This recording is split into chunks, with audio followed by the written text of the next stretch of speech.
Assalamualaikum warahmatullahi wabarakatuh. Kami dari kelompok 3 akan mempresentasikan tentang analisis perkreditan. Sebelumnya perkenalkan nama anggota kami yaitu Indriani Jayanti 19030102.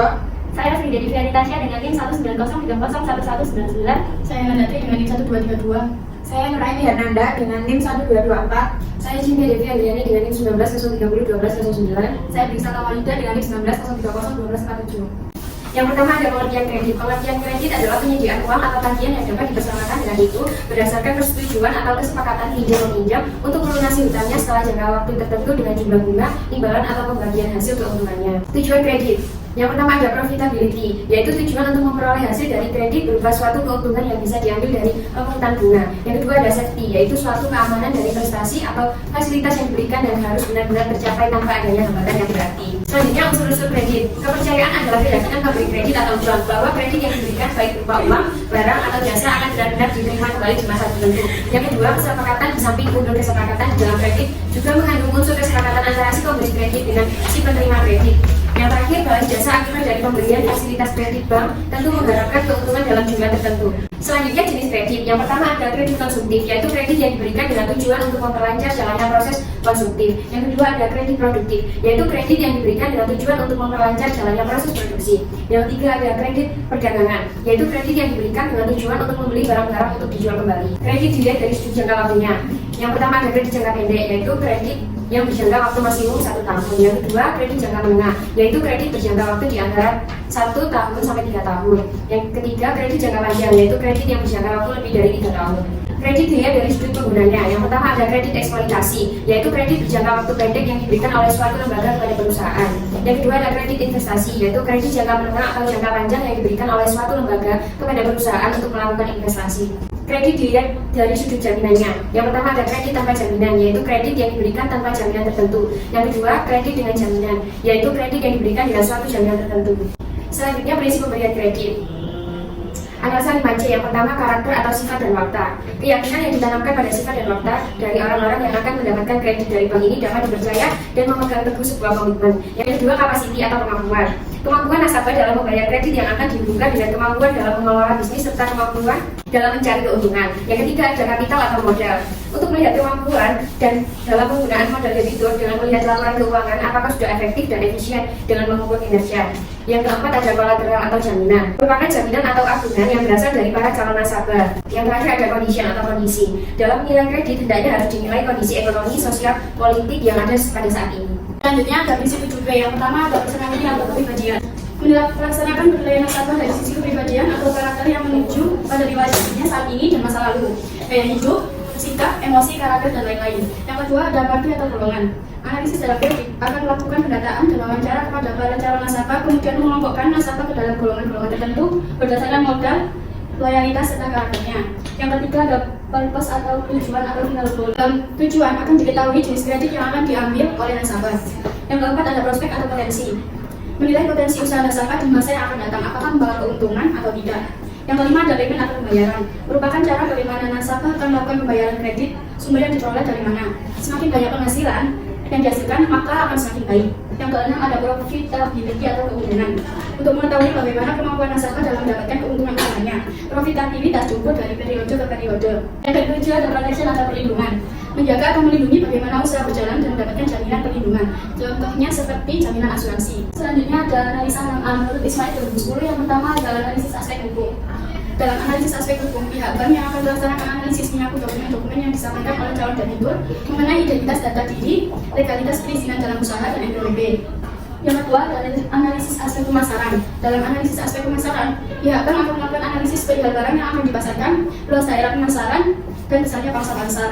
Yang ketiga ada analisis aspek teknis. Dalam analisis aspek teknis ini, pihak bank melakukan analisis mengenai ketersediaan bahan baku, lokasi usaha, proses produksi, dan layout pabrik. Yang keempat ada analisis aspek manajemen. Untuk aspek umum, maka analisis dilakukan pada aspek manajemen seperti pengalaman usaha, pengendali usaha, jumlah tenaga kerja, dan lain-lain. Yang kelima ada analisis aspek keuangan. Di dalam aspek keuangan ini, perlu adanya dilakukan analisis mengenai liquidity, leverage, dan profitability. Yang keenam ada analisis aspek sosial ekonomi. Dalam aspek sosial ekonomi ini, pihak bank akan menganalisis dampak yang ditimbulkan oleh perusahaan. Selanjutnya ada keputusan kredit. Calon nasabah yang ingin mengajukan kredit harus sesuai dengan syarat-syarat kredit yang digunakan oleh bank. Setelah itu akan dilakukan analisa kredit oleh analisis kredit. Pengambilan keputusan akhir pemberian kredit calon nasabah akan dilakukan oleh komite kredit. Berikut adalah beberapa tugas komite kredit menurut Tasmir 2012. Yang pertama, ada membuat keputusan dan pemeriksaan kredit baru.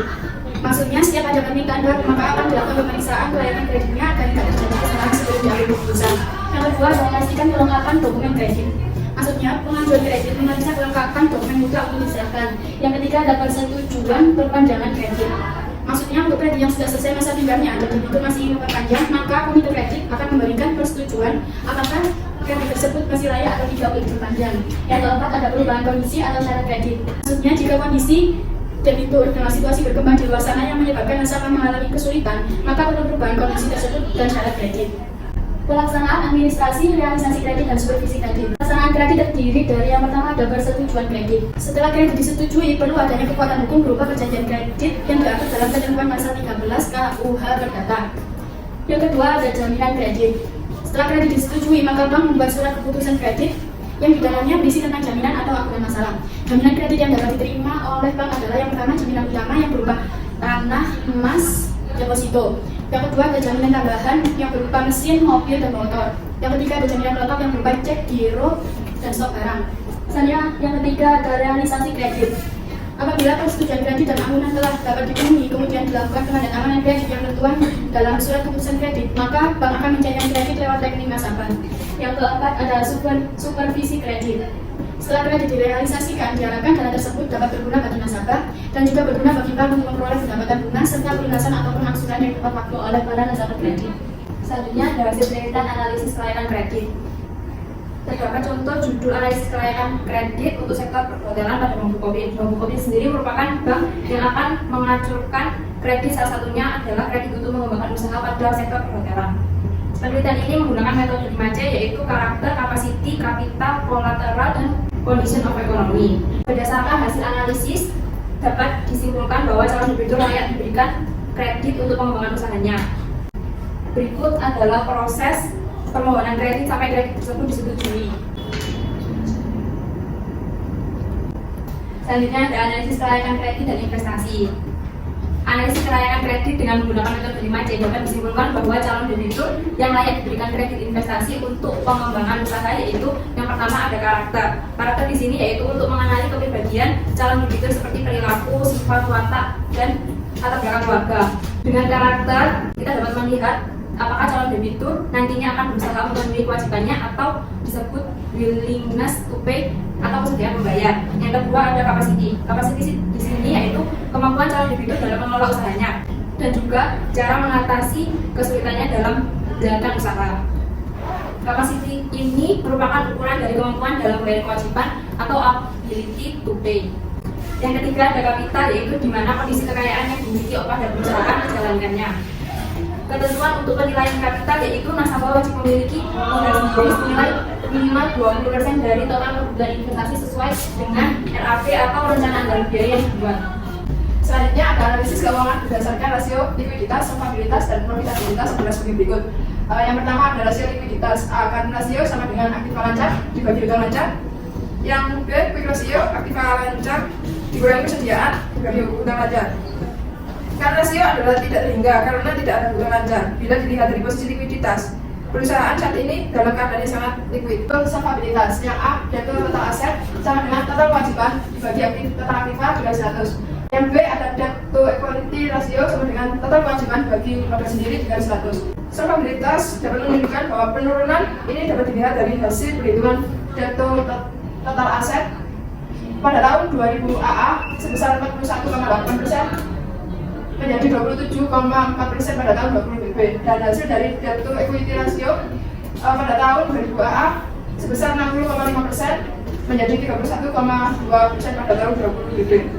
Penurunan ini disebabkan karena kenaikan dari equity dengan terjadinya penurunan solvabilitas debitur dapat dikatakan kondisi perusahaan solvable.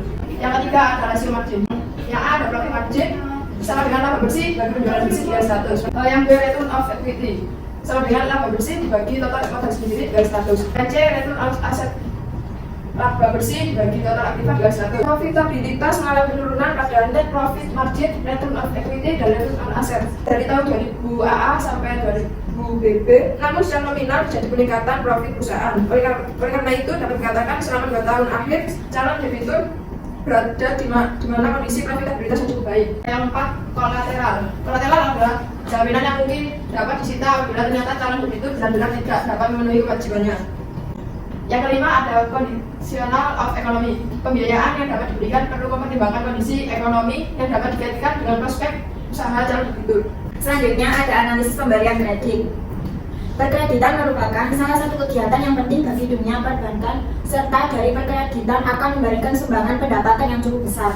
Analisis kredit. Analisis kredit adalah suatu kegiatan analisa atau penilaian berkas atau data dan juga berbagai aspek yang mendukung yang diajukan oleh pemohon kredit sebagai dasar pertimbangan pengambilan keputusan apakah permohonan kredit tersebut diterima atau ditolak.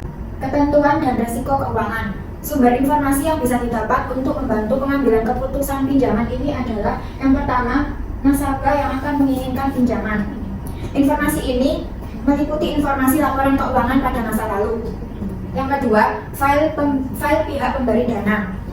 Jika perusahaan sudah menjadi nasabah bank mempunyai file nasabah dan informasi pada masa lalu nasabah dalam kaitannya dengan bank bisa dianalisis. Yang ketiga, asosiasi bisnis. Asosiasi bisnis bisa memberikan informasi mengenai perilaku dan kondisi anggota-anggotanya. Yang keempat, informasi pihak eksternal. Pada beberapa negara maju, informasi eksternal tersedia dan bisa diperoleh dengan mudah. Yang kelima, informasi pasar modal. Beberapa informasi dari pasar modal seperti harga saham, volume penjualan bisa digunakan sebagai informasi tambahan dalam analisis pinjaman. Yang terakhir, laporan industri dan ekonomi secara umum. Laporan asosiasi perdagangan, ramalan ekonomi yang dibuat oleh ekonom, laporan dari lembaga-lembaga pemerintah, laporan dari Biro Pusat Statistik mengenai uang beredar.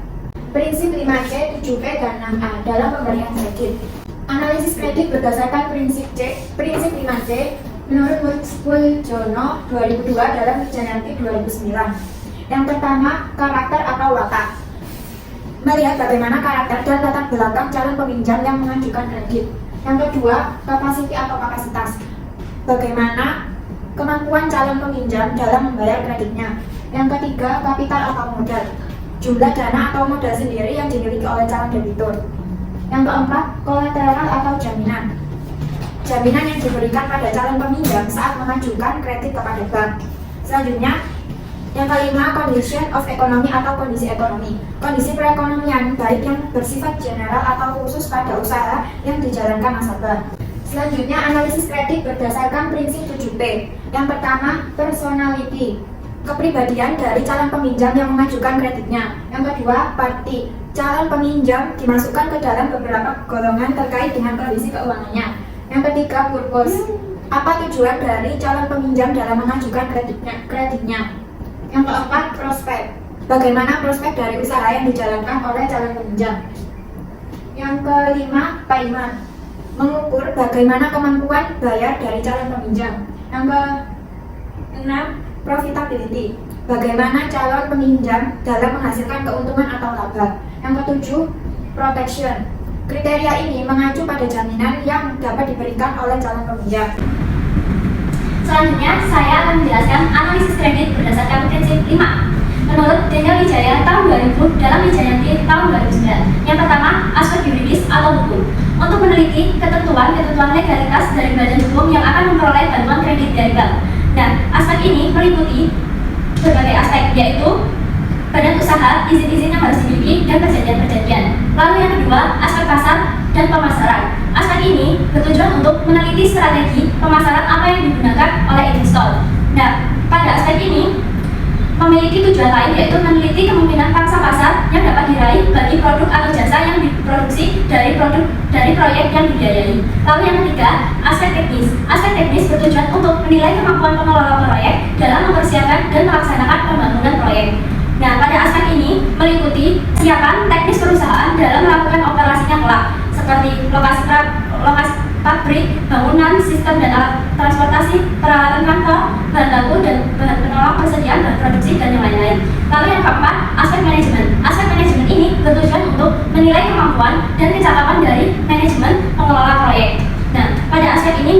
meliputi struktur organisasi, uraian tugas, sistem dan prosedur, kebutuhan tenaga kerja, dan evaluasi pribadi pengusaha.